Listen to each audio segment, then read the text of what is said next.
स्वागत है आप सभी का आर्यवर्त एपिक्स में।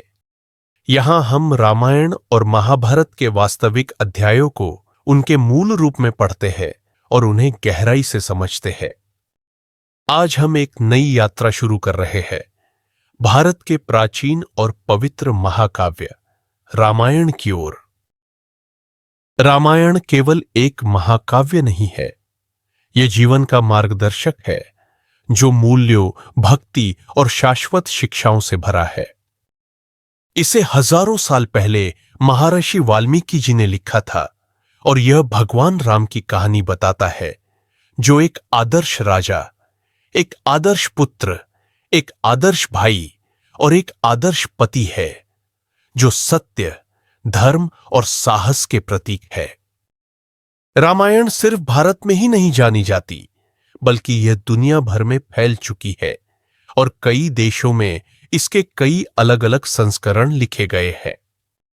आपको Thailand, Cambodia, Indonesia, Malaysia, Myanmar, Nepal, Sri Lanka और यहां तक कि चीन और जापान में भी रामायण की कहानियां मिलेंगी। प्रत्येक संस्करण की अपनी स्थानीय शैली, भाषा और कहानी कहने का तरीका है, लेकिन कहानी का सार एक ही है। हालांकि हमारी श्रृंखला में हम मूल और सबसे पहली रामायण पढ़ेंगे, जो महर्षि वाल्मीकि द्वारा लिखी गई थी। वाल्मीकि भगवान राम के समकालीन भी थे। उन्होंने श्री राम के जीवन में एक महत्वपूर्ण भूमिका निभाई थी। वे भगवान राम के जुड़वां पुत्रों लव और कुश के गुरु भी थे और इन्हीं लव और कुश ने पहली बार भगवान श्री राम के दरबार में रामायण का गान किया था। रामायण में 7 मुख्य भाग है, जिन्हें कांड कहा जाता है, और प्रत्येक कांड श्री राम के जीवन का एक अलग हिस्सा बताता है। उनके जन्म से लेकर वनवास, सीता मां का अपहरण, लंका में युद्ध और अंत में उनकी वापसी और राजा के रूप में शासन। सबसे पहले हम रामायण के सभी 7 कांड समझते हैं। ये कुछ इस प्रकार है। पहला, बाल कांड।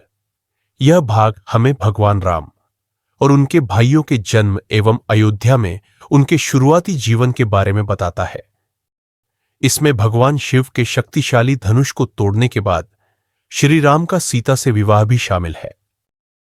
दूसरा, अयोध्या कांड।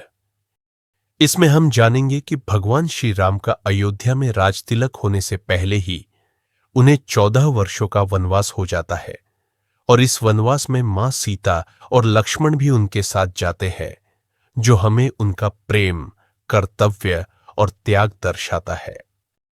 तीसरा, अरण्य कांड। भगवान राम, सीता और लक्ष्मण वन में रहते हैं और कई चुनौतियों का सामना करते हैं। इसी बीच रावण सीता मां का अपहरण कर लेता है, जो कि आने वाले एक महान युद्ध का कारण बनता है। चौथा, किष्किंधा कांड। भगवान श्री राम हम सभी के प्रिय भगवान श्री हनुमान और वानर राज सुग्रीव से मिलते हैं और हनुमान जी एवं सारी वानर सेना सीता मां की खोज शुरू करती है। पांचवा, सुंदर कांड। हनुमान जी समुद्र पार करके लंका पहुंचते हैं, मां सीता को ढूंढते हैं और उन्हें श्री राम का संदेश देते हैं।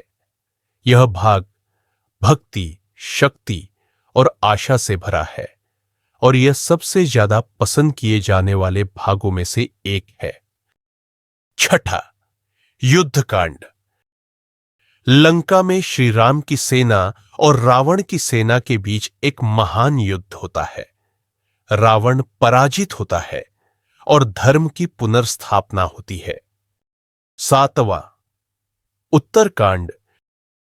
श्री राम अयोध्या लौटते हैं और राजा बनते हैं, लेकिन चुनौतियां जारी रहती है और श्री राम को अपने कर्तव्य के प्रति अपनी प्रतिबद्धता दिखाते हुए कठिन निर्णय लेने पड़ते हैं। तो यह है रामायण के सभी 7 कांड और उनका संक्षिप्त वर्णन। हम अगले वीडियो में रामायण के पहले कांड के पहले अध्याय को पढ़ना शुरू करेंगे, जो कि इस महान यात्रा की ओर हमारा पहला कदम होगा। तब तक अपना ख्याल रखें और कृपया आर्यवर्त एपिक्स को सब्सक्राइब अवश्य करें।